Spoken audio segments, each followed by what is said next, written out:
friends, and thank you for tuning in to the Self Checkout Show. I am your host, Pastor Will, along with my lovely co host, Coach Crystal, Hey, y'all. and Dr. Nancy will be on your screen in just a few moments. I got my water because my throat getting a little, little Little dry. scratchy, itchy, scratchy. Need some hot tea. I do, I do, Mhm. but we're glad to be back Yes. live with you tonight. It's been a roller coaster of a weekend. Yes, it has. We are back here with you. Let me get my announcements out the way because got some things we need to do. That we need to discuss tonight. Number one, sad news. The world famous James Earl Jones has passed away at the Mm. age of 93. That's a good life. He lived a very good life and one of the most recognizable voices that you will ever hear. Correct. James Earl Jones. So he has passed away. So even though he was a celebrity to us, Mm-hmm. he's not a celebrity to his family. Correct. He's father. He's grandpa. Correct. Correct. So let's say a prayer for that family and anybody else that is going through bereavement or time of grief right Yeah. now. Mm-hmm. Which leads me to my next announcement that I want to put on your screen right now. All right. Saturday, October 12th from 10 until 12, 10 a.m. till 12 noon. Myself, Lady, First Lady Lakeisha Sanders, and Reverend Jashawn Hill will come together in a safe space to discuss our grief and for some to start healing and for others to continue healing. This session is entitled Grief Will Not Destroy Me. Okay? It's taking place at the Oakbrook Terrace Park District. That address is 1 South 325 Ardmore Avenue in Oakbrook Terrace, Illinois. The cost is $30 for adults. That $30 does cover your session and a lunch provided by Chef Lazaric Coney. Let me tell you now, there are only, I believe, 13 or 14 seats available left for lunch. Okay.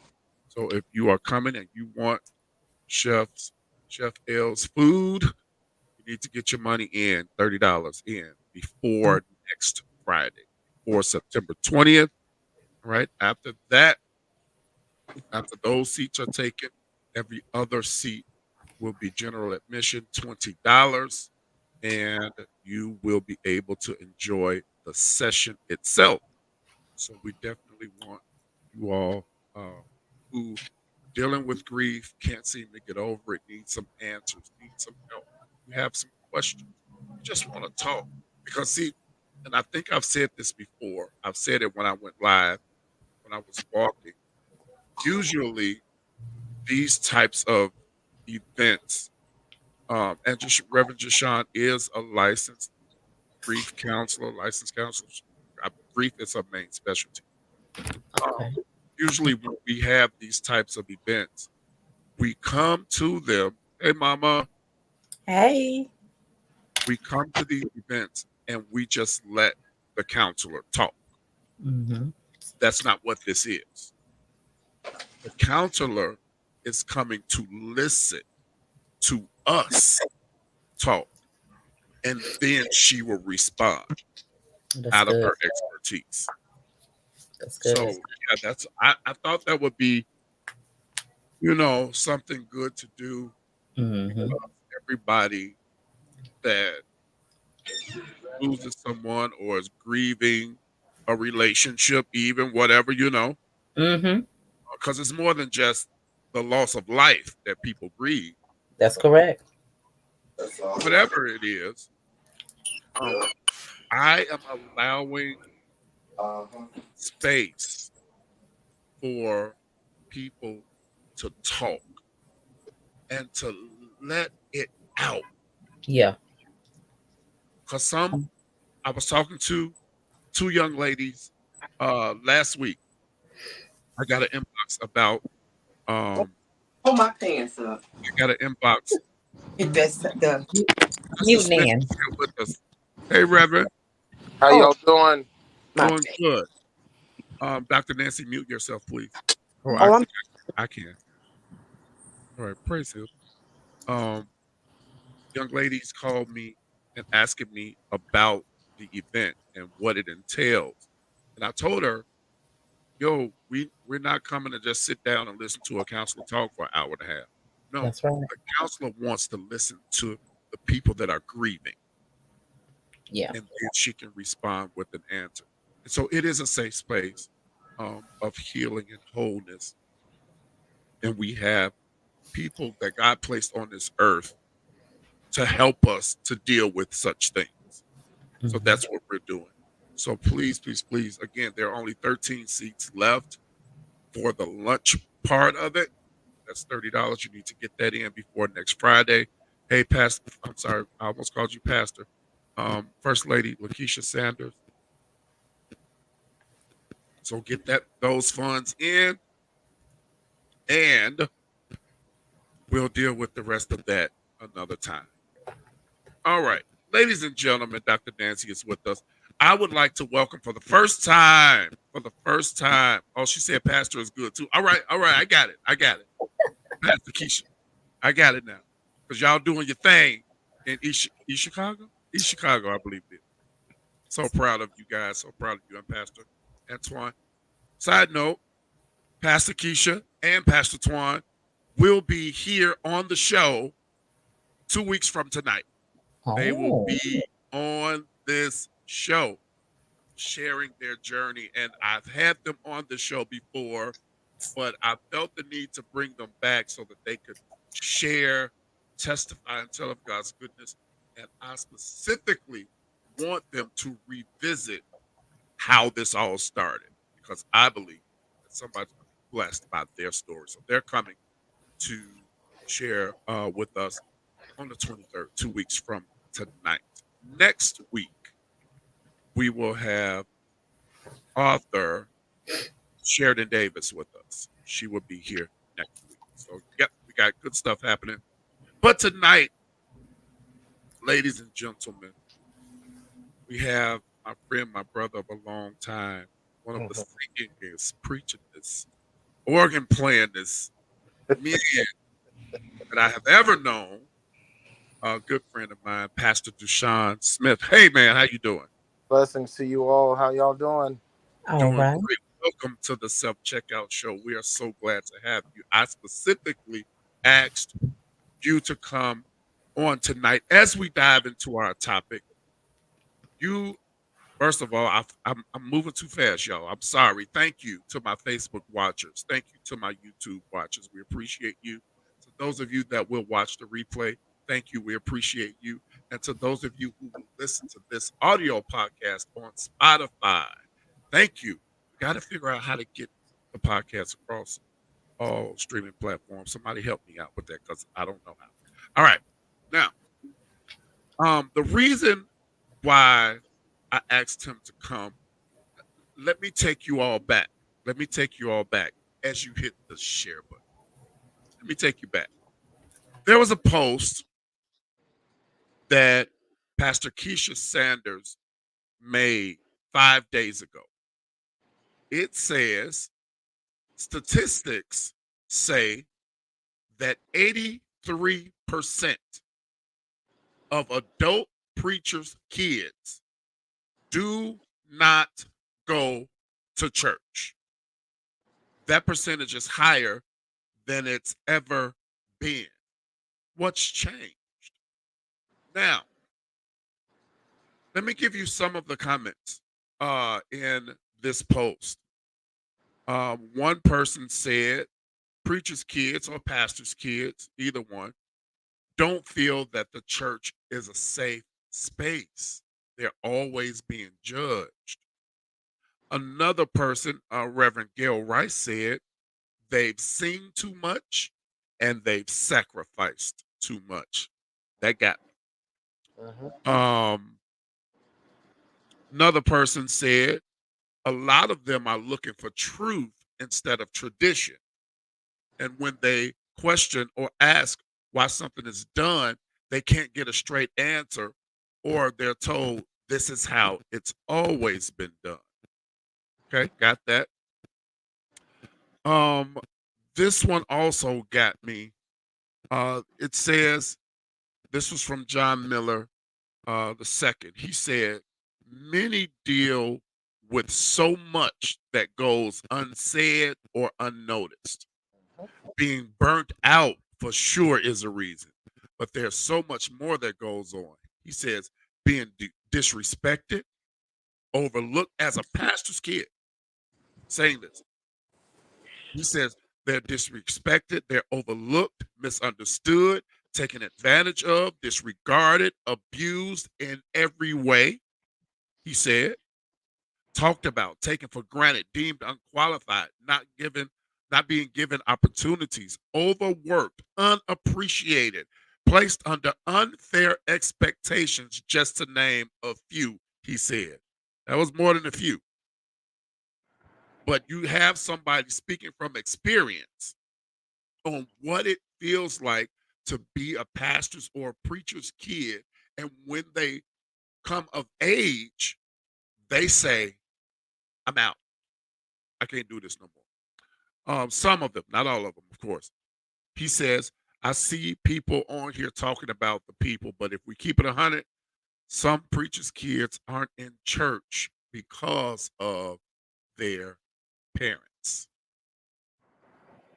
Whoa, right? That's a lot. That's a lot. I want to stop there, and then I will tell you what our guest said on that post. Um, Actually, no. Let me read it right now. He's sitting here, so let me go on and read it. He said, come on, come back to me, comments. Come on back. Praise God. Give me a second. Let me get back. Okay, here it is.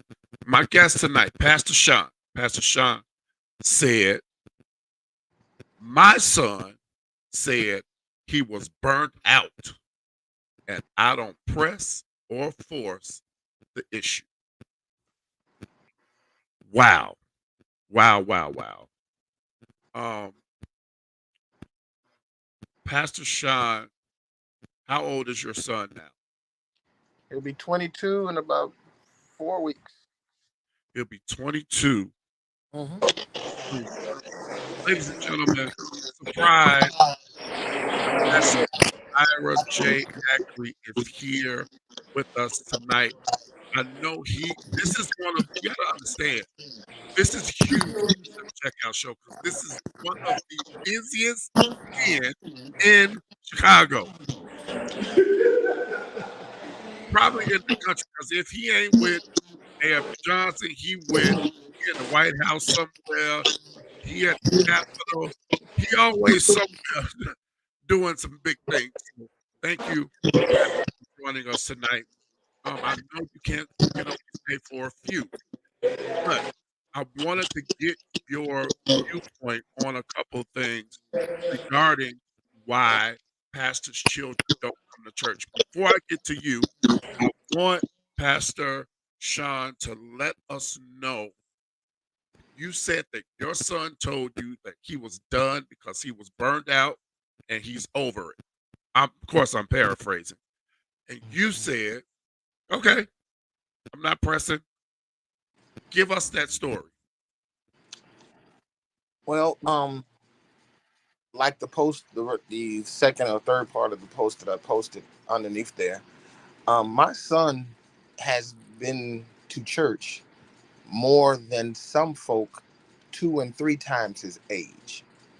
Um, for many of you who know my background, I'm a licensed mortician. I've been a church musician forever and ever.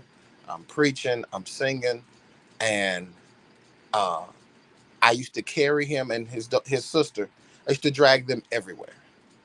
When they were on funerals, when they were old enough to carry stuff to a car, they were, there. So they've been countless church services, and it was his experience, just like Pastor John Miller II. He saw a lot of the underside, if you will, of what goes on in church. Um, when he was there, I made sure he was as attentive as he could be. He was always in Sunday school. He was with me in choir rehearsal. He was just always in church.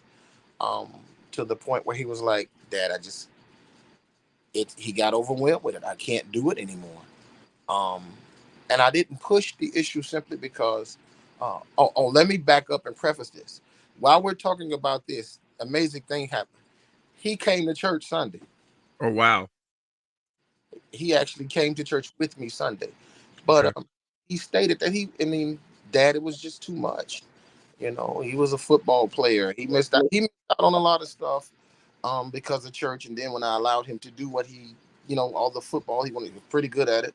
And I would make about 85-90% of the games. But he recognized that there's more to life than church. Yeah. Him being in church so much, literally, you could see the change. It burned him out. It really did. And I didn't press the issue because I feel that I did my job, my due diligence in introducing him to Christ and introducing him to my experience of church culture. Because again, he was in church all the time. And Pastor Acri is on here. God bless you. He knows how Mount Vernon's schedule can be. He would go to sleep in one church and wake up in another one. So, it's not as if he's familiar with church. But he got older and, he said, "Dad, I'm tired. I'm burnt out." I want to come back to you on that. I want to bring Pastor Acri in because Pastor Acri, your comment on that post, here's what you said. You said some claim to be churched out because they were in church, as Pastor Sean said, from sun up to sundown growing up. But Yeah. this is the part that got me. You said others are bitter with the church because of how some people treated their parents. They witnessed those who were helped the most walk out of them. That's gonna make noise. Yeah, I did say that. Let me just thank you for having me to come on. I've been knowing Reverend Pastor Taylor for a long time, and I'm so proud of the work that he is doing. And I'm so glad to be on with my brother, Pastor Smith, who is a pastor who's bivocational, but he's a workhorse. You talking about I work a lot now. He works sun up and sun down. Now I don't have my glasses on, but I believe there's some other wonderful ladies on here that I know too. But I don't have my glasses on. But Smith got that big old water head. I recognize him, and he's my brother from another mother. So I know him. But listen, let me just say this: many preachers' kids are deeply hurt, and in some instances bitter with how the church has treated their families, how they watch the people that their father and mother helped the most treat them in such a negative manner, how they walked out on their ministry when they needed them at the most difficult times. They have so many pastors that come along in our era, Reverend Smith and Reverend Taylor, during that era where you weren't just showing up on Sunday. You had to go to the hospital. You had to go to funerals. In fact, they had us going to people. I had to stop it. They had me going to people's fourth cousins, brothers, grandchild's funeral, and we would show up. And sometimes I came from a pastor who had a heart of hearts, Reverend Johnny Miller. Oh, yeah. And when I started pastoring, I tried to emulate a lot of stuff that I saw him do. And I would literally, I remember doing a revival, and I drove all the way to Mississippi to be at a service for a member's loved one. And we've done that kind of stuff down through the years. We paid people's rent, paid people's mortgage, gave them loans, and some of the same people, the ones you helped the most, walk out on your ministry. And wherein the pastor may never talk about this, or may those of us with dignity in class will never get up and say anything in a public setting. That's distasteful. It really is. But our kids, they saw this close up, and that's one of the reasons some people have walked away from the church.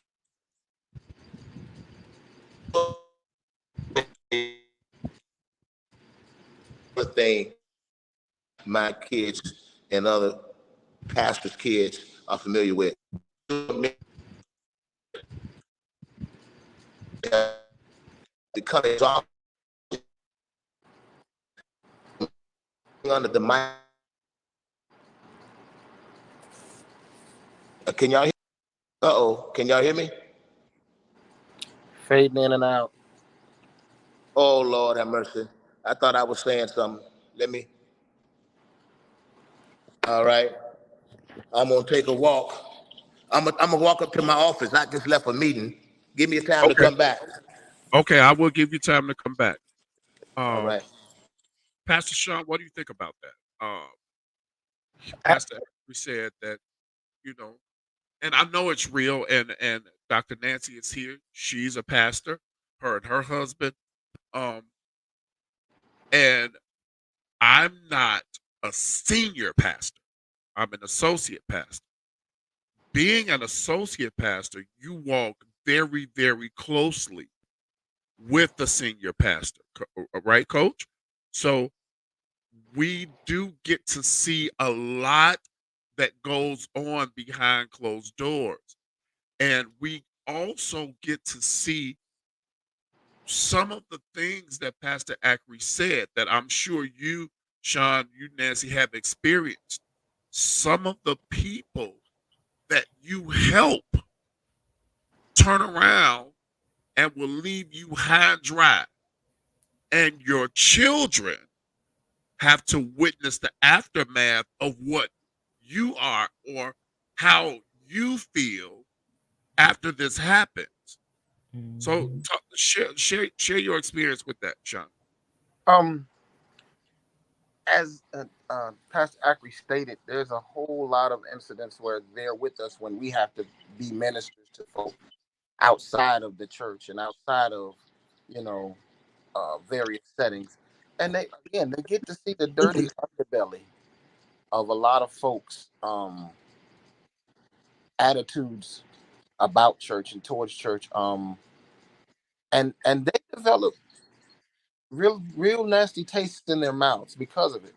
Now, the misnomer and the misconception is that just because their daddy is a pastor or their daddy has a well-working relationship with our God, folk generally expect the child to have some sprinkling of their father's oil. That's not always the case. It's not. Okay. And where people like Pastor Ackery, we were conditioned coming up at Mount Vernon. We love and we forgive. Sometimes we look over and we look. He don't, and they don't. We can ask them what's going on. How do you feel about X, Y, and Z? And you'd be surprised about some of the remarks that he had made. And it wasn't not derogatory. He was bitter. He was angry because he saw the way folk did his dad. It's crazy that we put so much pressure on them to have the pastoral lifestyle, but we forget the fact that they are still people too. You know what? I would have loved for Reverend John Miller II to be on here tonight too, because there would have been too much Mount Vernon domination, I guess. But I did tag him in the comments though because I wanted to hear from him Yeah. because of how uh, you know I again I'm not a PK, but I for some reason I really felt him Yeah. when he made that post or that comment on that post, and Well, that's one of the things, Willie, Reverend Taylor, Willie is fine. Thank you. but one of the things there is, I talk to my wife about this all the time, and I know I have a limited view because I only could deal with, my own perspective, and I told her that Reverend Johnny Miller and Reverend Stephen Thurston, and I can go on a couple more, but they are two of the most generous people I ever met in my life. Reverend Miller will give you a shirt off his back. He pays. I've seen him just give. John Miller II has seen his father and mother do that as well, and Reverend Miller's 48 years of pastoring. If just a portion of those people were still there with him, he would have a building as big as the United Center. Yeah. But this is what people do. Many of our, and I hate to say this because that's not most of them.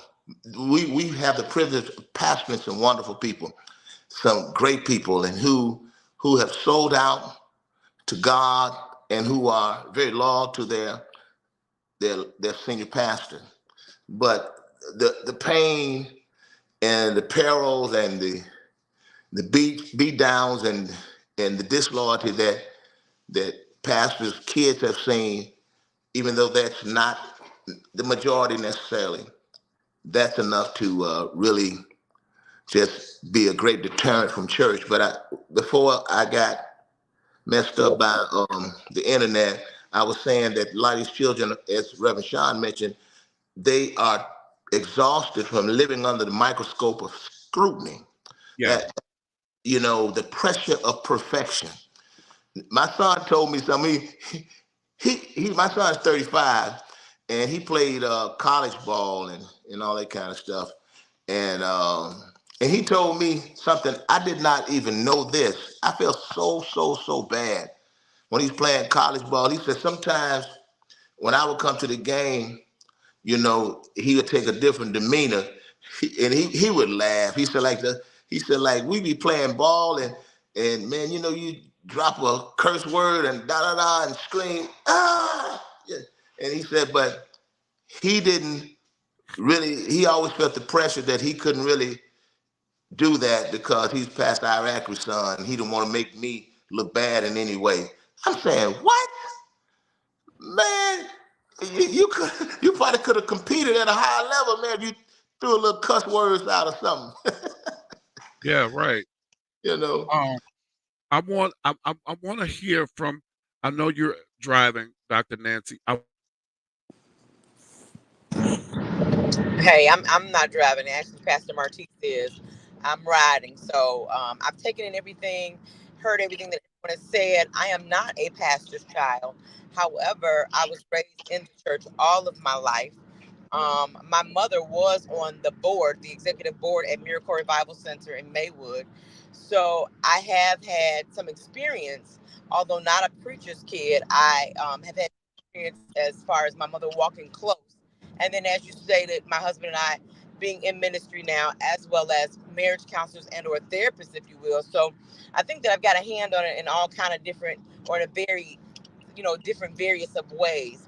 And I think that even while everyone was speaking, my thought was that we share or expose some of it to our children. Not that I'm saying that it's okay, right or wrong, but I'm saying that sometimes, just even with my mother growing up in church and with the board meetings and some of the things that went on, the rents that were paid, the bills that were paid, who left, who stayed, we kind of heard some of that sprinkle over, which positioned us at that point to kind of look a little different at different people or feel differently towards different people. Now that we're marriage counselors and I'm older, one of the things that we say to married people, especially if one's in the church and one's out of the church, is be careful what you come home talking about, because it has the tendency to keep one of them or one of you or the one that's not in church, keep them out of church. They'll be like, man, why would I go to that church and you talking about that, or they doing that, or I can stay out here. So I think that we have to be mindful of what we expose and what we say and be sure to cover. And I think that that's some of the places that we've missed it. Doesn't always mean that it's not going to happen. And then as well, I'm a firm believer that if they're brought up, it blessed me when Reverend Sean said that his baby came to church with him on Sunday. We strayed, my sister and I strayed. We've done some stuff too, right?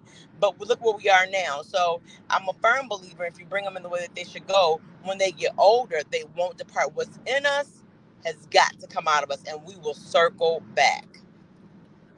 Coach Crystal, I want to bring you in not as a pastor or a pastor's kid, even just because you are a life coach.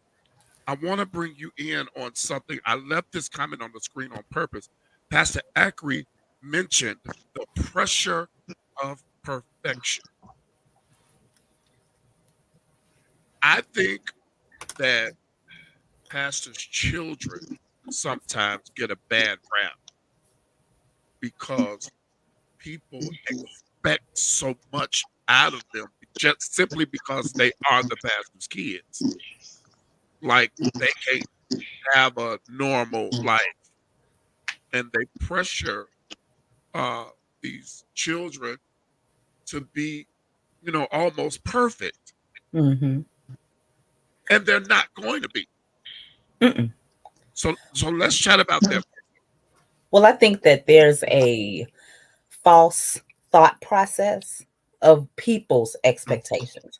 There's an expectation even on the pastor that is above what it should be, because they're still human. They're still people too. So you have members that think, well, you're the pastor's child, so that automatically transfers to you. You're supposed to uphold and have the same stature as your parents, and that's not true. That's not true. They don't even have a lot of leniency for the pastor, because guess what? He makes mistakes as well.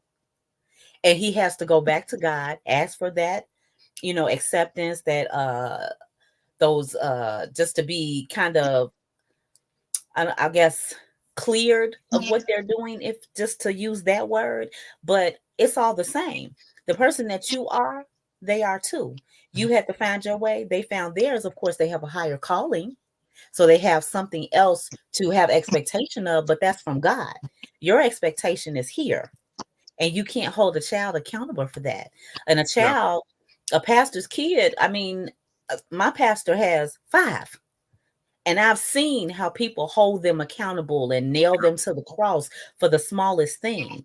And really and truly, that's not even your business. You're there to get the word of God and cover yourself. You shouldn't be worried about all those other things. I agree wholeheartedly. Pastor Kiwani Graham is on. She said resentment is likely a factor as well. Many pastors or leaders forsake their ministry at home for the ministry at church. That is a whole other subject, because that, Pastor Kiwani, is the absolute truth. Your first ministry, brother, first pastor, is your house. Yeah. I'm not gonna get into that. We're gonna have to bring that back up. For a bit, Pastor, because it is true, and that causes some resentment as well. That gives the PKs a bad taste in their mouth, because they do their parents. They miss them at the games. They miss them at parent-teacher conference night. They miss them when they're having, let's say, prom or different events in their lives, because their parents. And a lot of this, I guess, is just the weight even for the parents that are in ministry of the call sometimes as well. Just trying to find that work-life balance. We do that in regular life, right? We have a hard time finding work-life balance. So sometimes pastors have that same situation where they're trying to, someone's passed or someone's getting married or somebody's having a baby or someone's sick, and then they feel the pull to go there, especially if they don't have associate pastors.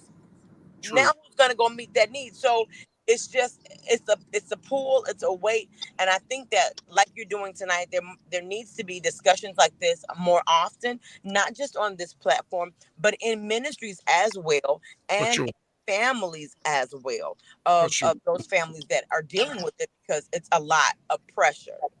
It's a lot of pressure. Reverend Ackley, you willed him on to the show. John Miller is here. He said he's just getting out of class. Praise God. What he has heard is good.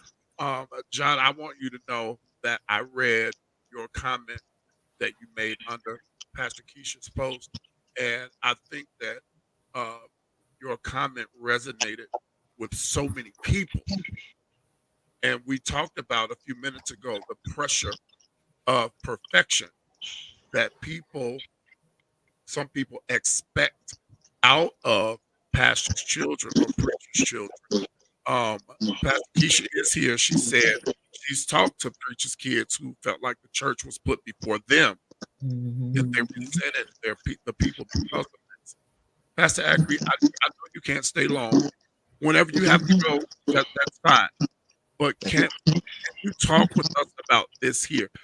Preachers' kids who felt like the church was put before them, and they resented people because of this. Preparing for this, I was looking at somebody's podcast, and that was mentioned that there's so many bitter children, PKs, who are not just bitter with the membership, but bitter with their pastors, with their fathers, because the father end up, for lack of a better word, marrying the church and dating their mom, and family had second place in the hierarchy, so to speak.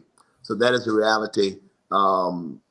This generation, I think we can talk about the woes and the all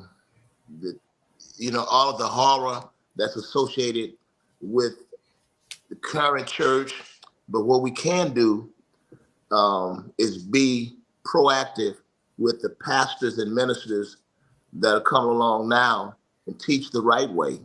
And we really need to have a forum, as one of the sisters said, one of the pastors said, wherein we can teach this. I'm glad to see you doing this tonight, Reverend, because I was talking the other day, and I know you're a little older than this, but where are the young pastors? Where are the pastors 45 and under? Where are they? Who's coaching them? Who's mentoring them? Who's sharing with them some nuggets that's being dispersed? Everybody on this platform tonight has said something valuable that has touched my life. I'm telling you, I've never seen a perfect call before, but everybody, maybe I'm just so vulnerable and I need so much, but everybody has given so many nuggets. I want to say this, because I want to share to a broader setting to pastors what I learned from a minister who really, we really were not that close. We were neighbors, but he was an older gentleman, and he spoke into my life, and to this very day, I still remember it. Very nice gentleman, father figure. He's gone on to be with the Lord. Pastor William Ivey at Trinity. He shared with me when I was a young man. He said, "How old are you?" I said, "I'm 30. He said, "Don't you ever forget that when your kids come home, they are looking for a father, not Pastor Ackley. When your wife comes home, she is not looking for pastor, she's looking for Ira." And that really connected with me. He said some other stuff that went along with that.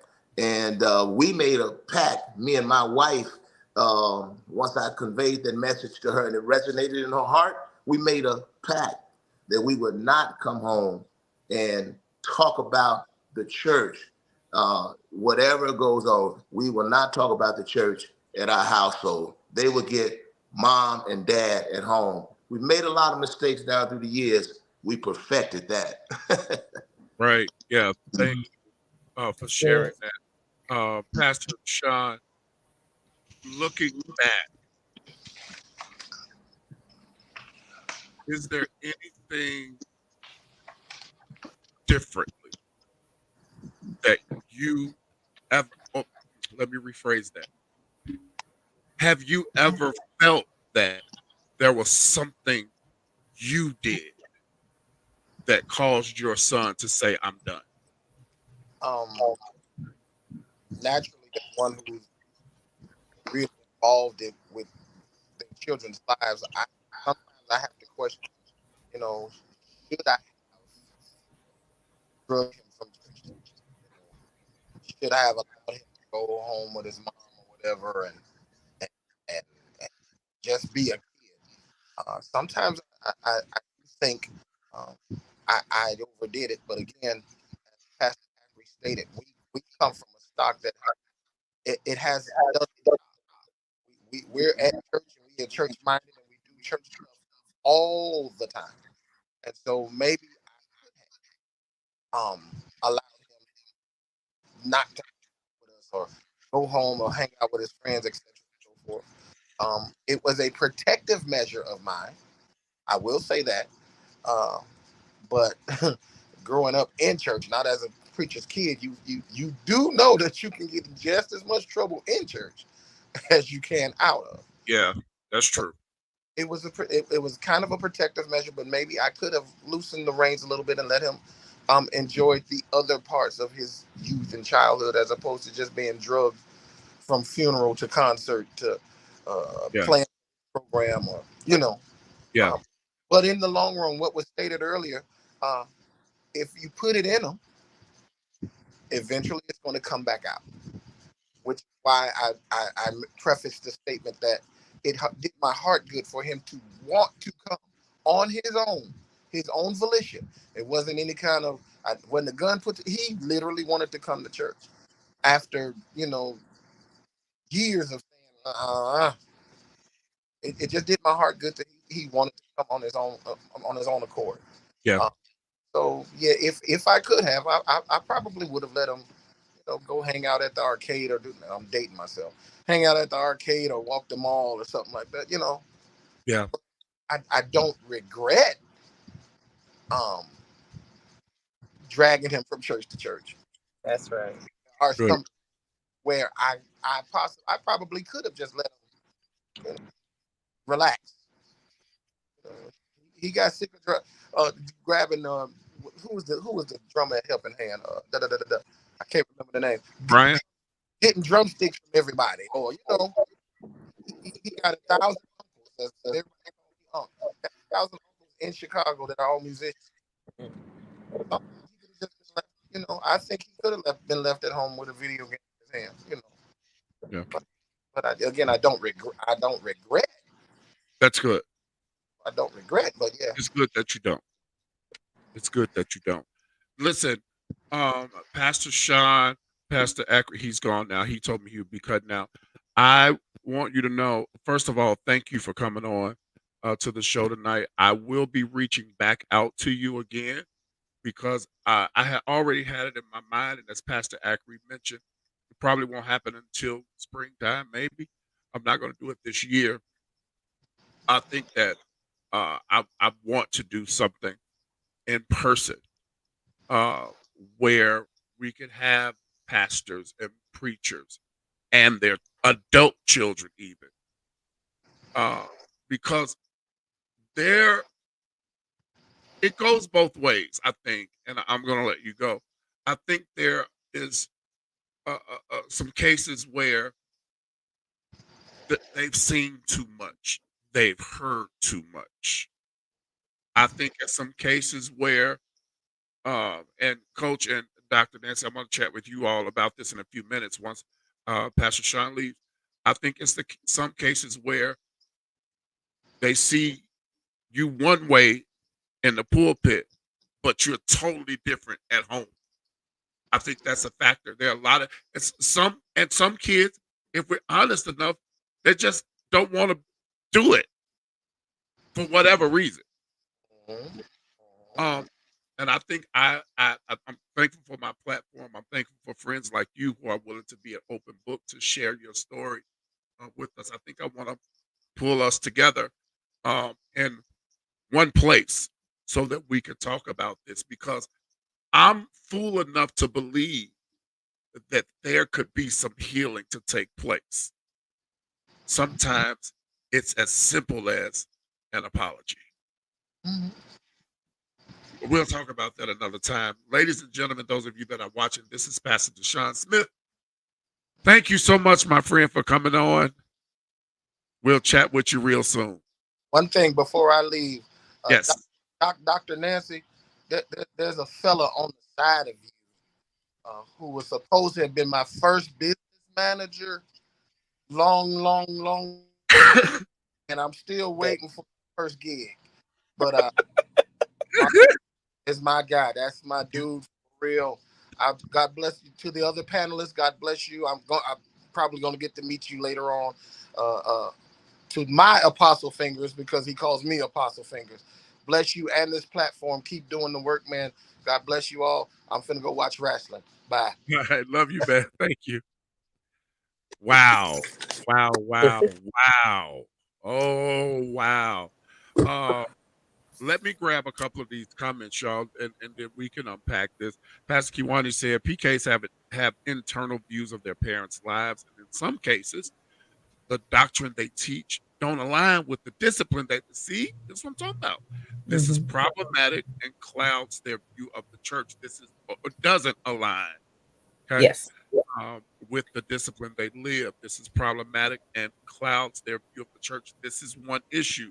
Uh, Pastor Keisha said, I do believe it's all how you parent as a senior pastor, then a staff pastor, and now senior leader again. There are plenty things we should have done differently, but we have always had an open door with our boys to let them express if they felt left out. This is good. That's right. Always Yes. had open doors to let them express if they felt left out or overlooked. It still didn't stop them from feeling a certain way because who really wants to share their parents? That's it. That's good. What are recommendations for this generation of pastors and preachers' kids in navigating these challenges? I'm going to throw that one to Dr. Nancy. I think that it just kind of goes back to what we said. First of all three of those comments were amazing. I know two of them came from Pastor Kiwani and one from Pastor Keisha. I agree. One of my biggest things is I want to live what I preach and preach what I live. And so I always do my best to do that around not only my children, but my godchildren and any other children that are in my life. I need everything. I do my best to line things up. I don't want to say I'm perfect at it because, of course, like Coach Crystal said, I am human. So we are flawed, but I also believe, just like was stated in the open door policy, so my children can come to me, any of my children can come to me and ask me any type of question, pull me on the carpet if they need to, ask for clarity if they need to, because that's most important. I think, again, like we said earlier, or like I stated earlier, that one of the biggest things that we need to do is just, again, remind pastors, especially new pastors, because the zeal is real, right? You want to really just kind of first starting out, you want to try to dot all your I's, cross all your T's, you want Yeah. to be the best leader possible. You want to, you just want to do everything like you're supposed to. But just to remind them to take it easy, get in the saddle. Don't forget about the family. Remind them that ministry, their first ministry is family, and just that they're mentored and fathered, or what, led correctly, so that these mistakes won't happen. And then again, just to be confident in the fact that what's been instilled, again, will eventually come out of them. I think that to Pastor Kiwani's question, um, I think that um, one recommendation that I would have is something I will mirror what Pastor Ackery said. Um, the older guy, he said that spoke to him and told him, when you come home, your children are not looking for Pastor Ackery; they're looking for Dad. Yeah. Your wife is not looking for the pastor, she's looking for her husband. I think one recommendation I would make would be to set time apart just for your family. You have to, because let the truth. Good evening, Prophet Lamar Davis is on with us. Thank you for joining us. Let's be real about this. Some of these pastors are really, really itinerant. They are traveling all the time, and they have spouses, they have children, and sometimes the spouse and the children don't get enough time. And Yeah. that's why vacations are so important. Absolutely, Mhm. absolutely. But let me So say that- this. yes, please. I do think that being a good leader, a part of that is knowing when to ask for help. You Exactly. need to have something, some Yeah. type of support system, because you can't do it all You cannot. and you shouldn't. Because once you put that out there that I can do it all, that is the expectation. So you have to have that window. Yeah. And communication is going to be key. This is what Yeah. dad has to do. This is the obligation. Let's get a calendar together so that I can make sure I'm not missing or overlapping so Yeah. that they feel important. I I agree. think that goes along with like we said with Pastor Lakeisha when she was talking about the open door. Again, it's Yeah. important that you explain to your child what your job is. Children Yeah. need to know. You know, you can't have any falsehoods with them. Just honestly be honest with them and let them know this isn't a regular 9 to 5. This is, That's this right. is what it is. And so I think that that's a lot of the problem too, is that we try to cover. I think that a calendar is good. I You agree. set aside, you have those vacations, you make what you can make. It's a That's right. sacrifice for everybody. And that you can't make, you can't make it. But quality over quantity is everything. Dr. Nancy, I, you, I want to challenge something that you just said. Make what you can make. Mm-hmm. Where when you have, uh, just for example, a teenager Mm-hmm. who is on the football team, and that kid says, "Well, mom and dad, you never come to my games, but you make every church service." Here's why I challenge that. I think that not all the time, but sometimes, because we mentioned the word sacrifice, I think that some parents, some pastors, some preachers could sacrifice that church service Oh yeah, and definitely. Absolutely. go to where your kids at. That's where Definitely. your support comes in. We running So that's revivals bring and stuff, someone else in, and like your kids Coach just Crystal said. yes, Yeah. the kids just ain't got no representation, but you in church having a good shouting time. Nothing But that's wrong. when that's where that calendar comes in. And you say, Right. hey, you have 23 games out of the season. This is what I commit to you. I'm going to make 5. No matter what. I don't care what's going on. If something falls in line, I have a support system. This person can go. My secondary in charge can go. This is the process. But Or sacrifice is part of it. Apostle or Tabor, because thank you so much for because we tuning get in. that calendar, we get that sports calendar, at the top of the year. We plug those dates in on our calendar right away. And our booking person or our admins or even ourselves, if we don't have that, we make sure that we don't overlap or we don't Yeah, overbook. We make sure that, because guess what? Let's be honest. If you have a speaking event, 9 times out of 10, you've said yes to that event. So yeah, when if Pastor Will calls me and says, I need you this Saturday, my thing is, well, Pastor Will, my baby has a game this Saturday, so I won't be able to come. right, Or what time is it? Can we change the time? So you've got to be wise in putting that for schedule sure, together. for sure.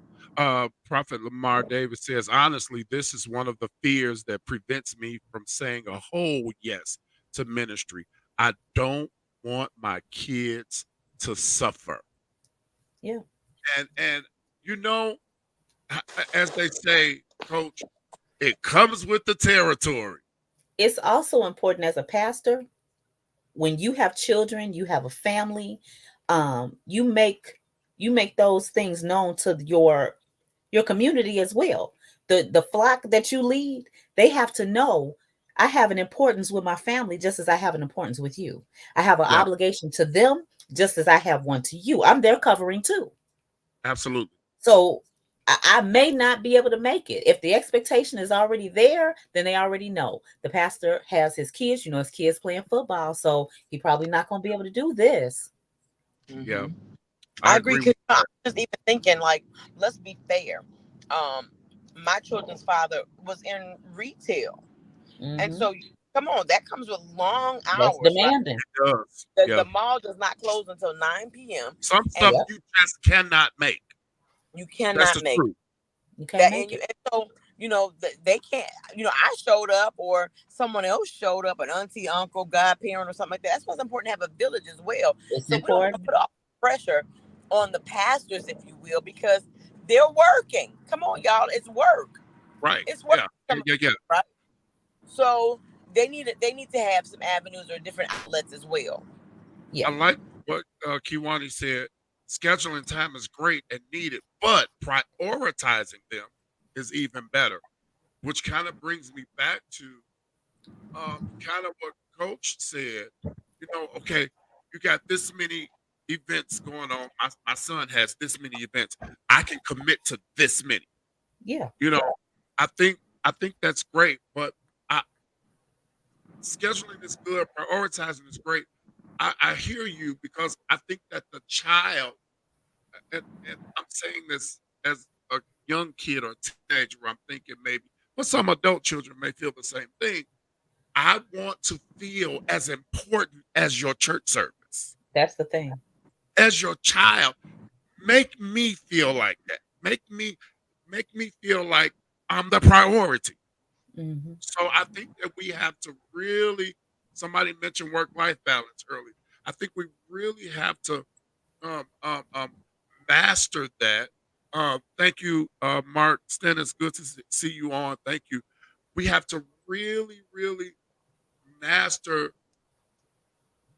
not being married to the church because, and I said it earlier, the church is not the pastor's first love. It shouldn't be.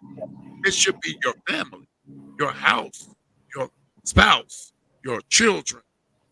That's always supposed to come first. If anything comes before that, it's out of order, in my opinion. I think that when you say when she mentioned prioritize, it's Thank not you, Chris. always about physically being there. You want to make sure that you have that intimacy with your children. Hey, how did your day go? Just take out a little bit of time. You know That's what? why I'm I writing said a sermon, quality over but I got quantity. 15 minutes. Exactly. Let me do this. You Mhm. know what? Let's go get ice cream. Hey, you want to run down to Starbucks? Let's get you something. It's just those little things that make them think, oh, dang, he broke his whole day for me. Yes. And And then kids if are I'm putting you simple. on my calendar, again, even with the priority, if I'm taking your dates and I'm making you the priority. You are the priority. I am prioritizing you when I make sure I put your games, your schedule on my calendar. It's not that I'm trying to fit you in or anything like that. I'm making you the priority so that I don't book anything else or I don't say yes to anything else when I'm doing that. I live by a calendar. So when I'm putting my calendar, that's the priority for me on that day. And I'll tell you, I can't do it because I already got this going on. John Miller said, I believe that there may not be a clear-cut balance 100% Right. of the time. In some seasons, the family will get the bulk of the time, and in some seasons, church will get the bulk of the time. I've seen it happen down through the years. It's true. Now, I do think that if a child is of age and they can understand the job of a pastor, then some stuff, and don't get me, I'm not trying to say this to be rude or something or nothing like that, but some stuff you just got to suck it up. Oh yeah. I just have to be here for this, But I think that starts in the childhood. You have to be clear. This is what I do. This is what this is. That way there's no shock. You break out those little interval times. You might make it to homecoming, you might make it to senior night. You want to be there for the things that are of the utmost importance. Absolutely. This is where you need to show up. And There you should mixing be everything else in time to between, go that's to. fine. Then when you're 30, 35, you can still say, my father he's a top-notch pastor, but he was at my homecoming game. He saw me hit the winning touchdown, you know? Now, Apostle Tabor said, I made the mistake in thinking the church could not go on without me because we didn't have anyone to tell it. Wow.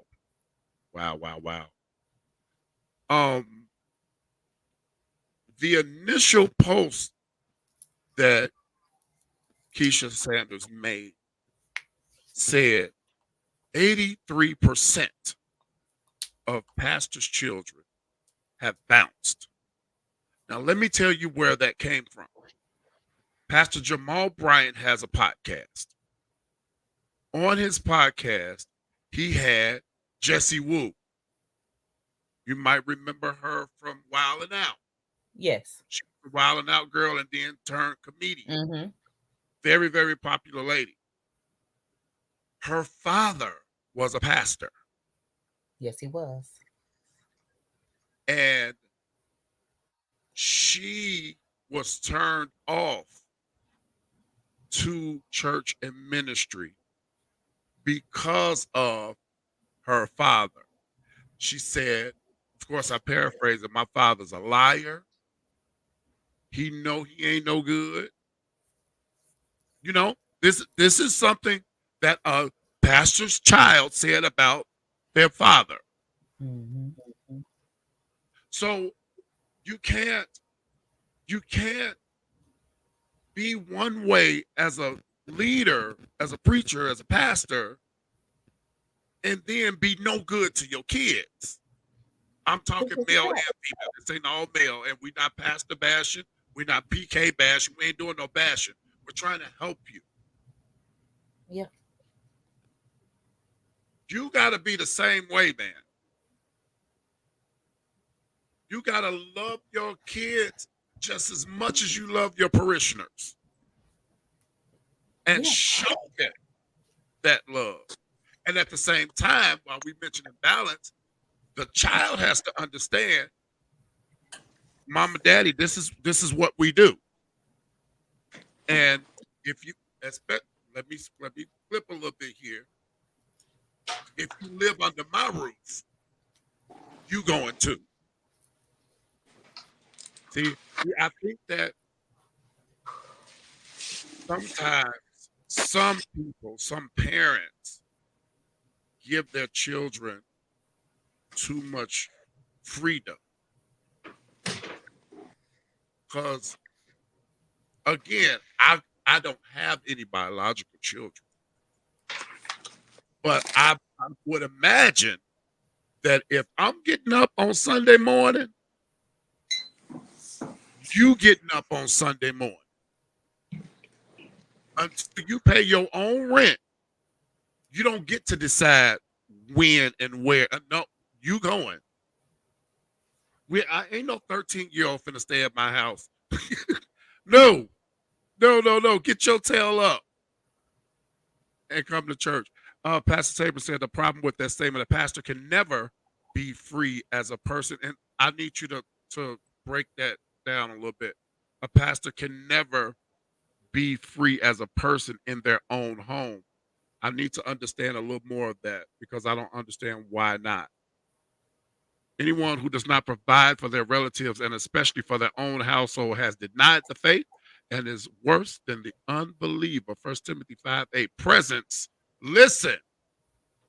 Presence is provision. That speaks for itself. That speaks for itself. And let me say this to any preachers, pastors that may be listening. Presence is provision.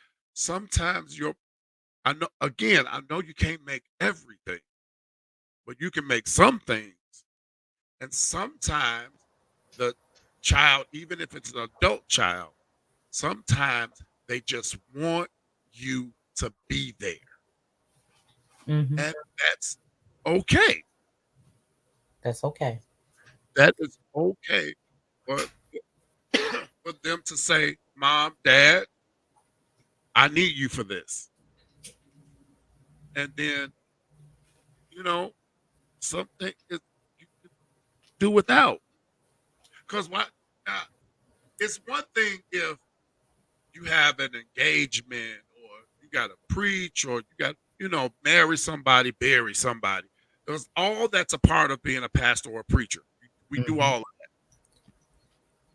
But if you just talking about, oh, I'm going over here to this conference, such and such preaching revival, and you there instead of at the cheerleading thing, I got a problem with that. I think that as long as, like I said, you all set some kind of calendar up, you can still do the small and the big things. You just have to make sure you set aside time. You're not just flat out saying no, but you can still set aside the time. You still can. I agree with that. I want to. My purpose in this being neither a PK or a pastor, um, my purpose and goal is to bring awareness to such a topic to make someone really sit down and say, am I neglecting my family? Huh? Am I neglecting my family? Am I spending too much time at the church and not enough time at home? See, these are questions I want you to ask yourself. Does my child resent me because I'm hardly ever there? Ask yourself, am I bleeding onto my children because I'm wounded from what I deal with at church? Now, see, because let's be honest, I got a pastor on here. Pastors, y'all might not understand this, realize this, recognize this, or want to hear it. Pastors have feelings. Hmm. I'm telling you what I know. So very true. So Pastors have feelings, and sometimes their feelings get hurt. mhm. Most times, not sometimes. So, not sometimes, most times. Most times. On the other hand, we must teach our children true sacrifice. Yes, indeed. There's Yeah. that balance. Teach them true sacrifice so they can understand the call. Now, Mhm. Risha, good to see you. I asked that question to myself. Okay. Shawnee, hey, tell you and I said, what's up? Shawnee said, presence is very important. Being an example outside of the church is important. Creating a space where your child or children can have their own connection with the church and not just through you. Oh, yeah. Not just through you being a pastor or servant. Okay. I hear that and I agree with that.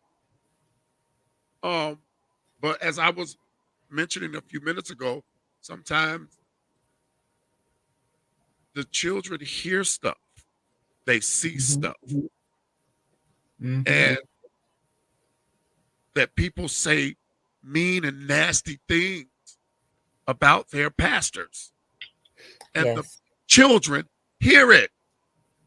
And now social media, folks will say anything on social media about their own church, about their own pastor. I mean, so sometimes it's not always the pastor not being there. It's not always that. Sometimes children get sick and tired of folks talking about their mom and daddy. 100%. Okay. Hmm. Pastor Will, this is a great topic. However, it hurts when you do all you can for your kids and it's still not enough, especially for bivocation pastors. Well, now let's talk about that for a second. Hey, Mika, um, when you do all you can for your kids and it's still not enough, especially for the Bible. I think Now you have, okay, I'm sorry. Go ahead, coach. in my mind, I'm thinking, are we saying you're doing all you can for your kids by your standards or by theirs? Because that's Hmm. two different things. Okay. I want you to answer that, Pastor Tabor, and we'll get back to Coach on that. Now, Risha said, my son watched me bleed while serving. Yes, harbored hurt and became resentful because we stayed. He was relieved when we left because he saw so much spiritually. There's so many variables. There's so many variables to this Yeah. because obviously, mama, daddy, your child is going to love you regardless. And if they see you being mistreated at church, Mm-hmm. It leaves a bad taste. absolutely. So in some ways, coach, if this is the case, we can't really blame them for saying, I don't want to be a part of this anymore. Correct. You Come can't on, blame y'all. somebody Let's be for it. honest. Let's be honest about it. You Mhm. can't blame them if they are hurt because they watched their parent get hurt. And then they watched you continue to take it. Yeah. And see, then it reverts back to well, you're not practicing what you're preaching. Because you standing in the pulpit telling people just how it is, and you should do this, and you should be if people hurt you, you shouldn't allow this. And then you let them do whatever they want to do and you cover them. Yeah. And then you come home and you don't give me that. What's up, Tommy? Tommy says a lot of PKs feel the church took their parents away because the parents didn't practice balance. We really nailed that one a little bit earlier. And I don't know if it was Coach or Dr. Nancy that mentioned, when you first get started, you just want to be at the church all the time. Yeah. All day, all night, weekends. Yeah. And you miss everything because you're at church. And we gotta stop that, y'all. Yeah. We gotta stop that. We gotta stop that. Because your your children need your presence in their lives for events and things that are important to them. That's right. You That's know, right. Double standards. Yes. Mika said, while I wasn't a PK, I was close to it. Yes, you were. Yeah, you were. And I watched multiple people not be who they said they were. I trusted and was hurt. Yeah. See, Yeah. see, now we've expanded beyond just preachers' kids because I know her mom, and her mom, Charvette, God rest her soul, was the right hand to our pastor. So Okay. Mika knows exactly what she's talking about. It expands beyond PKs. Okay, Pastor Kiwani was responding to Apostle Tabor by saying, "I'm thinking this is in regards to Yeah. when he said, Yeah. we do all we can and it's still not enough." Mm-hmm. Pastor Kiwani says we'll never be able to fully satisfy. We pray Mm-hmm. they live and learn to find that in the Lord, we must only commit to do our best. And then Apostle Tabor responding to you, Coach, says when you don't know the difference in the standards, you come up short on Yeah. one end or the other. Now that's true. I Now I understand understand the difference because I went and sought outside help. I think that. that's Good. important. And I'm glad Yeah. that you admitted to that, Apostle Tabor. You went and sought help Yeah. from somewhere else, which says there was an admittance that I might be doing something wrong. Yeah. He did the best thing that a leader should do, and that's ask for help. Absolutely. Because you Absolutely. don't know it. And this is not, this particular thing that he's going through is not privy just to pastors. Every Not at all. parent makes Not this yeah, mistake. sure. Well, I'm gonna give my kid this, I'm gonna spend this time, I'm gonna do this, and that may not be what the child's expectation is. It may be way simpler than that. Yeah. We're gonna get off here in a few minutes. I want to show you all something before we go, because this, what I'm gonna show you, I feel like would mend a whole lot of relationships between parents and children. I'm gonna show you in 1 minute. John said another thing, Pastor Will. We have to give our yes. 100%. We have to give our parents grace because they were not PKs. Bless you. Thank you. So they were or are doing the best that they can. Absolutely. Give them some grace. Understand the sacrifice Yes. that they are making as a parent and a pastor. Yeah. Okay. That's it. Understand that, pastors are being pulled 100 different ways At all times. at all times. Because let me tell you something. Let me tell you what I know. Even if the pastor does have help, even if they have associate pastors and staff pastors and executive pastors, we got all kind of pastors now under the senior pastor. Let me tell you a secret. A lot of these church members, they don't want the associate pastor. They still want the pastor. But that goes back to what I said. Set the expectation. Yes. No matter who you set in place, John, they want Reverend Johnny Lee Miller. It's true. A lot of PKs had to love let me go back. And live perfect under the microscope. Perfect under the mic. Yep. Life as a youth. So when they got grown, they resented the church. That's true. I think we hit on that a little bit ago, because people watch the pastor's kids so much. Ooh. Like they can't scratch their tail without a phone. Girl, did you see the pastor kid? And what that is you definitely want to put them under a microscope so that your light is dimmed, because you're not perfect either. But if I can hold them accountable, then won't nobody recognize my stuff. Well, see, there's that word again. There's that word, accountable. That's my favorite word. See, we want the pastor's kids to be all this and all that. And more. But your kids ain't. Let me say it this way. What you want, see, I'm going to protect the pastors. I'm going to protect the pastor's kids too. 100. What you want your pastor's children to be, make sure your children are that first.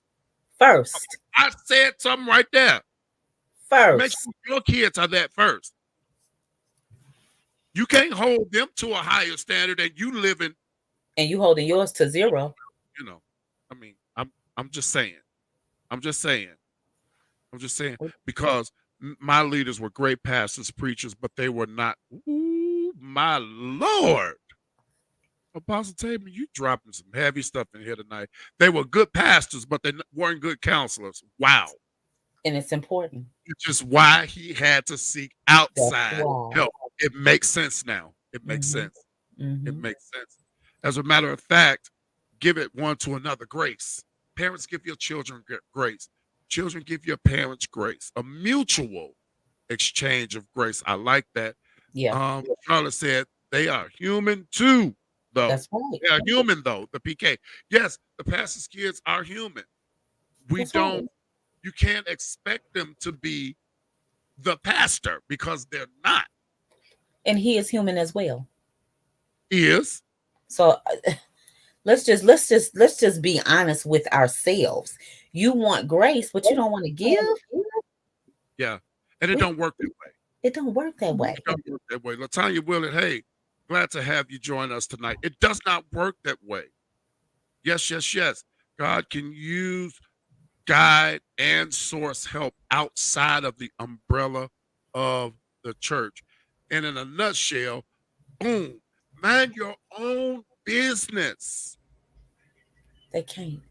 Because what the pastor got going on at his house ain't got nothing to do with my light bill. And you shouldn't even know what's going on at the pastor's house. Well, see, that's of those that live in the house. Let's just. That's the fault of those that live in the house. See, we talked about this earlier. Bleeding. You can't be bleeding on folks. Cannot. Okay? Mm-mm. Everything that goes on in your personal house should stay there. Should not make it to the church house. Yeah. Unless somebody's being abused. Don't be telling our business out in these streets. Mm-hmm. Okay? Mm-hmm.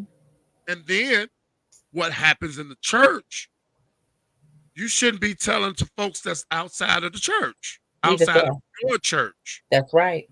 And you shouldn't be posting everything on social media about the church. That's right. Why is that? Because we have unbelievers who are watching, and then they say, this is why I don't go to church. There you go. And you can't blame them if they say it. Just like you cannot blame the pastor's child for not wanting to come to church because of how they see their mama, daddy treated. That's right. Their mama, daddy treat them differently than they treat them. See, it's so many layers. Yeah. It's so many layers. But I want to share this with you. One thing that could mend a lot of these parent-child, pastor PK relationships on either side. I want you to watch something. I want you to watch something. Watch this.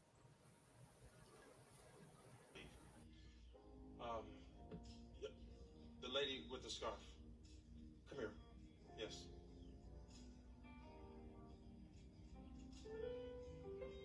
Come here. Natalie, give me a hug.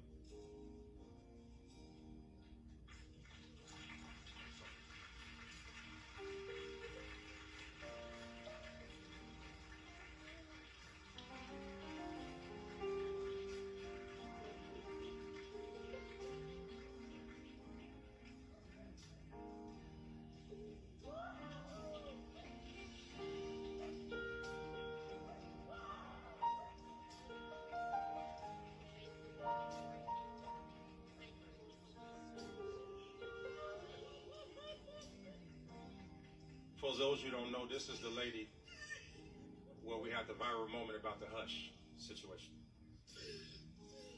I had no, look at me. I had no idea that my actions would cause you that much pain.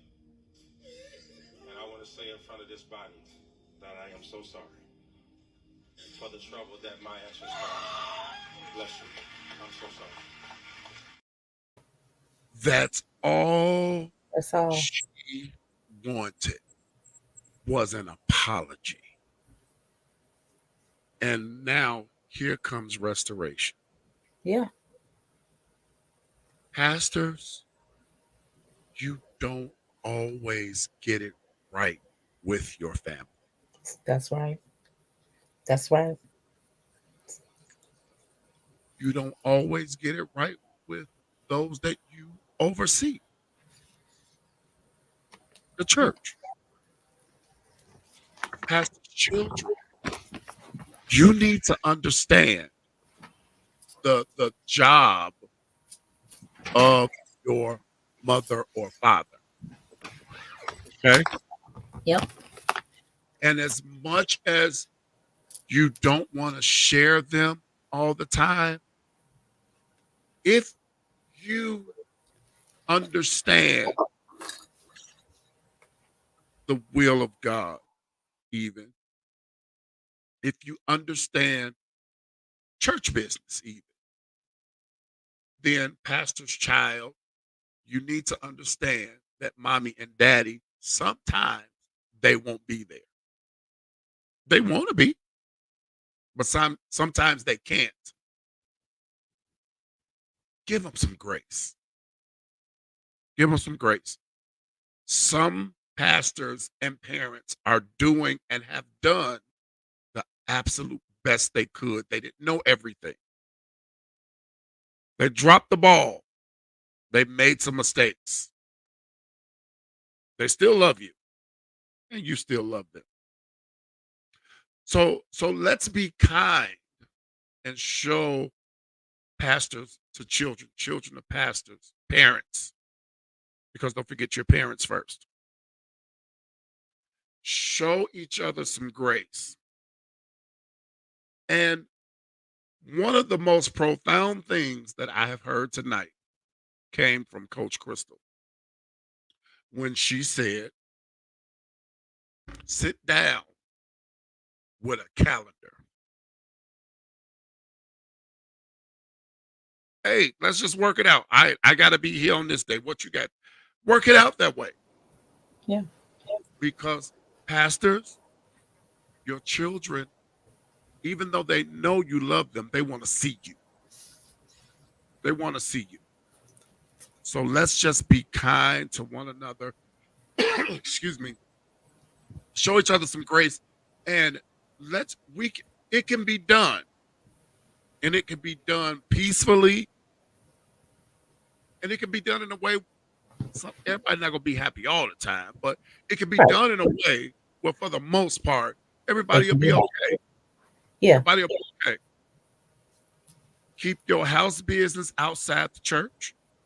That's right. Come on. That's Don't right. bring too much of the church drama into your house. That's right. Come on. You want peace? I'm helping you. Help them. Because stop talking. I'm talking to pastor now. Talking to pastor. Stop talking so much in front of your children about what's going on at the church. Then you wonder why they don't want to come to church. You wonder why they don't like brother so-and-so, sister so-and-so. Because you talk about them at home. That's why they don't like them. Yeah. And they don't like the way they treat their parents. So they don't want to come around. Don't be mad at them. Understand them. Understand them. So we got a lot of growing to do. We have some growing to do in these areas. So you can look out 2025, you can look for an in-person session. We are going to talk about this with some prominent pastors in Chicago. All right. And last but not least, don't forget, Saturday, October 12th, from 10 a.m. until 12 noon, Grief Will Not Destroy Me. We're coming together with a safe space to discuss our grief and start or continue healing. The cost is only $30. That includes the session and lunch, and we only have 13 spaces left available. I'm getting off of here. Thank you, Coach Crystal. Dr. Nancy had to go. Thank you, Pastor Ira Ackery. Thank you, Rashawn Smith, for joining us tonight. I'm going to get some tea, some beverage, take care of my cook.